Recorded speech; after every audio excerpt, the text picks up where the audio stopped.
ils ont fabriqué un certain nombre de bons. Et ces bons qu'ils ont fabriqués ont prêté le flanc à l'inauguration de son immeuble qu'il appelle, moi j'appelle ça l'immeuble des Messes Noires, la CSPH. Il a voulu faire inaugurer cet immeuble au chef de l'État et il parlait d'une affaire d'investissement de 7 milliards et demi. Or, loin s'en faut, et Yéve Le Bogo qui avait dit à moi parti avec l'histoire de la CRTV. Elles sont complices, et c'est lui qui livrait le sable et les vitres qu'on achetait à Dubaï. Un certain nombre de meubles. Lui-même, il a donné quelques marchés à certains de ses amis, parmi lesquels Grégoire Ouna. Grégoire Ouna ne peut pas nier. Il a touché des factures, lui, si oncle, madame, a fait des voyages avec cet argent. C'est pour ça que je parle de ça. À l'inauguration, Grégoire Ouna lui a dit, comme tu m'as donné beaucoup de marchés, je vais faire tout pour que le président national soit là. Il a pesé de son poids, mais le poids n'a pas ramené M. Paul Biya pour l'inauguration de cet immeuble. Ils ont attendu ce jour-là jusqu'à 11h30. Je prends à témoin Chief Enoni à l'époque, qui était Premier ministre. Toute honte vue.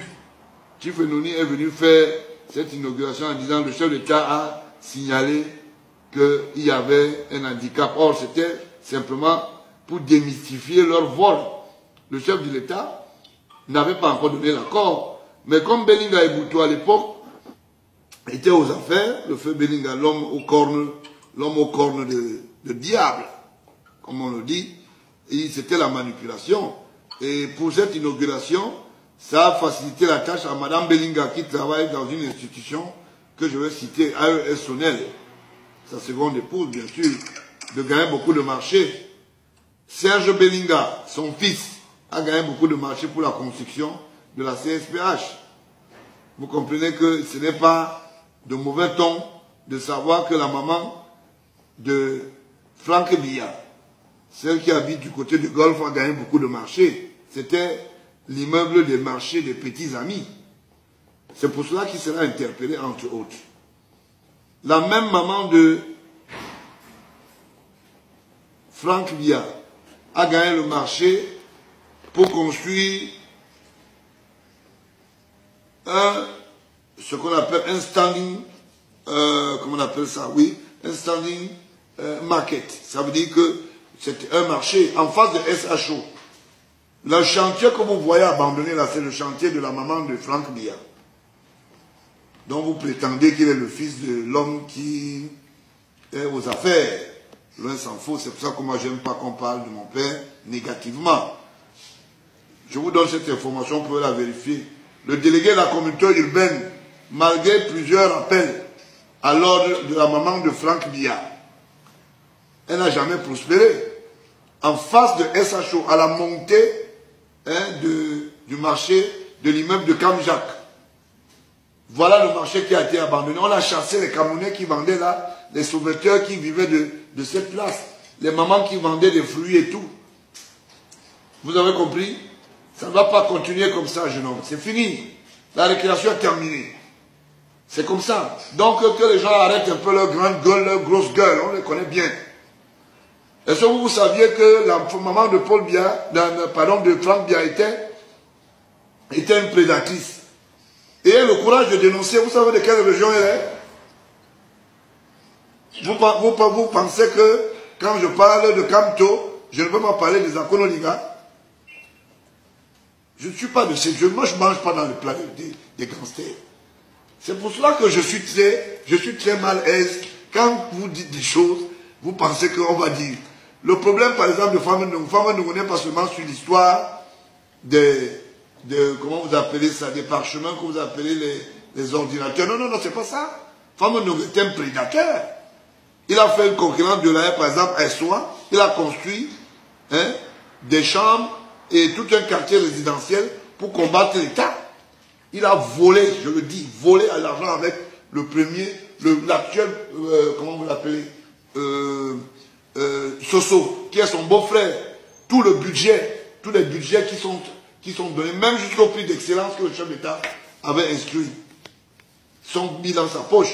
Allez poser la question au recteur de Yaoundé Premier s'il n'est pas son beau-frère. pour votre bonne nouvelle. Vous savez pourquoi est-ce que sa femme est partie du FECOM à l'époque de Ndondon? Parce qu'il a soupçonné Ndondon de proximité avec sa femme. Vous comprenez? Moi, je ne suis pas là pour rigoler. Hein.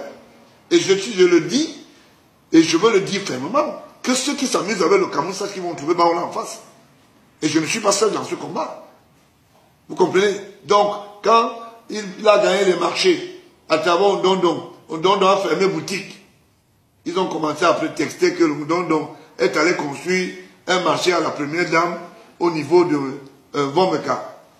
Et c'est pour cela que le chef d'État était pas content de Ndondon, que ça faut. C'était un projet du FECOM, comme dans toutes les villes, hein, on peut construire le marché.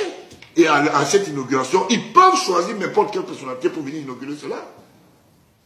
On a dû maquiller cela.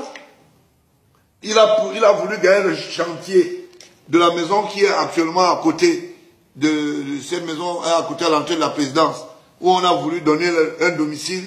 Le FECOM disait qu'il construit la maison de résidence du chef d'État après la présidence de la République. Le chef d'État les a rabattu le caquet. Ce que je vous dis, c'est ce que je parle avec mon père. Ce n'est pas une histoire du quartier. Parce que les gens bavardent beaucoup là, le bavardage inutile. Vous comprenez? Donc, quand je regarde, quand je vous dis que Femme Ndongo, je vous donne les injecteurs. Je n'ai pas besoin de dire des choses pour faire des commentaires. Grégoire, on a c'est la même chose. Quand je dis par exemple que le ministre d'État, j'ai enlevé État, je mets plutôt ministre Laurent Esso. C'est parce qu'il a détourné les biens de l'État, le patrimoine foncier, avec Atout. Atout a l'interdiction de sortie maintenant. En dehors de ça, il a fait les faux marchés à votre Amourou Belinga, où ils ont acheté plein de motos. Ils disaient qu'ils devaient faire l'espionnage, le contre-espionnage dans les quartiers, alors que eux-mêmes, c'est des voleurs. Vous avez compris? Vous pensez que Chantal n'est pas au courant de ça? Moi, je parle avec lui, hein, de vive voix. Parce que les gens bavardent beaucoup là au quartier, disent n'importe quoi. Vous comprenez? Donc, Laurent Esso a tout un quartier qu'il a acheté à travers le patrimoine de l'État, à travers la liquidation ONCPB, dont il a autoproclamé son petit bandit d'Atou pour qu'il gère ça. Dès que vous interpellez Atou, il intervient. Pourquoi? Parce qu'il sait ce qu'il fait. L'histoire du bateau, de la rénovation des bateaux, lui et son frère Moudiki, ils se sont assis, ils ont dit Mbana et là ils se sont reconnus comme des doigts là. Vous pensez qu'on va laisser tout ça?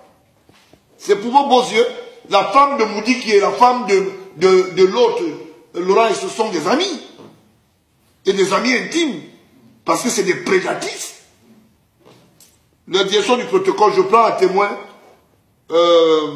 l'actuel directeur du protocole Bikele, qui fournissait les habits et les vêtements à la direction du protocole. Ce n'est pas la femme de Laurent Esso, avec un petit garçon qu'on appelle Longchamp. Il a un prêt-à-porter en face de l'ancien Fogapé. À l'avenue Kennedy, je donne les indications, je mets quiconque en défi. Vous parlez qu'on va continuer comme ça, s'amuser avec un pays, vous embêtez les gens avec le bavardage inutile. Voilà. Et aujourd'hui, on estime qu'on ne doit pas parler, on parle de qui? J'ai entendu les gens dire le cœur du pays. Un voleur qui est ministre de la Justice, c'est un voleur. J'indique, s'il est capable qu'il fasse se démentir dans votre média, je le dis tous les jours. Vous avez compris? Que les gens arrêtent de nous embêter avec des filous. Qu'ils passent le temps à croire qu'ils sont des grandes personnes. Alors donc, vous pensez que elle n'est pas indiqué d'interpeller M. Cavaille, qui est dans son immeuble de Kamensur, qui est sa société d'assurance, qu'il a mis en liquidation. Il a vendu quelques actions aux Marocains, qui sont ses amis. Ces Marocains avec lesquels il a volé, avec Atarnakouna, volé, je mets volé. Hein? À travers les projets, le projet de la facturation, comment vous appelez ça, de la FNEC. Vous pensez qu'on va laisser ça? Parce que c'est des voleurs autorisés.